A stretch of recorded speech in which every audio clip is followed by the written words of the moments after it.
The world was desperate for a hero who didn't look like a banker. Enter Sam Bankman-Fried. The messy hair, the worn-out t-shirt, the cargo shorts.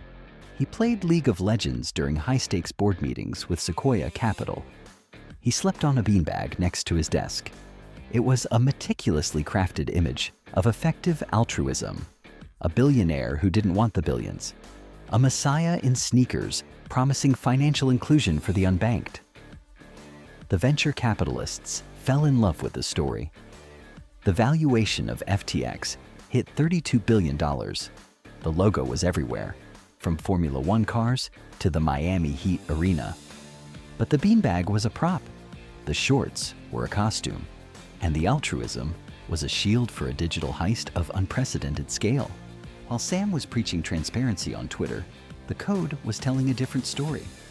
FTX was never an exchange. It was a piggy bank for his hedge fund, Alameda Research. Deep within the software, a secret line of code was written. It was an allow negative flag. This allowed Alameda to maintain a virtually infinite negative balance on FTX. When Alameda lost money on bad trades, which they did constantly, they didn't go bust. They simply dipped their hand into the FTX vault and took your money, your deposits, your life savings, your retirement. It was a black hole disguised as a ledger. There were no accountants. There was no board of directors. There was only a God mode switch that Sam used to gamble with billions that weren't his. The headquarters wasn't a corporate office. It was a $30 million penthouse in the Bahamas. 10 people ran a multi-billion-dollar empire with the professional rigor of a high school club. They were a closed circle, a digital cult fueled by Adderall and blurred boundaries. There was no oversight, because oversight is for people who aren't saving the world. While the public saw a tech visionary, the reality was a group of kids playing with a financial nuclear weapon. They used customer funds to buy luxury real estate and to bribe politicians.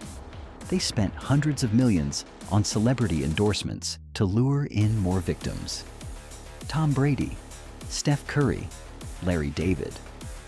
They were all part of the marketing machine that turned a Ponzi scheme into a cultural phenomenon. In the penthouse, the math was simple. We take, they lose. ACT 4. The bank run. Every house of cards falls when the wind changes. The wind, in this case, was a tweet from CZ, the CEO of Binance. He announced he was selling his holdings of FTT, the native token FTX, used as fake collateral. The market smelled blood. The bank run began. $6 billion in withdrawals were requested in 72 hours. The vault was empty. The money was gone. It had been gambled away in the Alameda black hole. Sam took to Twitter, typing the infamous words, "Assets are fine." It was a lie. He knew the bridge was gone while he was still telling people to cross it. Panic turned into total collapse. The king of crypto went from the cover of Forbes to a bankruptcy filing in a single week. The savior was revealed to be a thief. ACT 5. The blueprint. The autopsy of FTX is a lesson in the danger of the boy genius archetype. We wanted to believe that a gamer in a beanbag could solve the world's problems.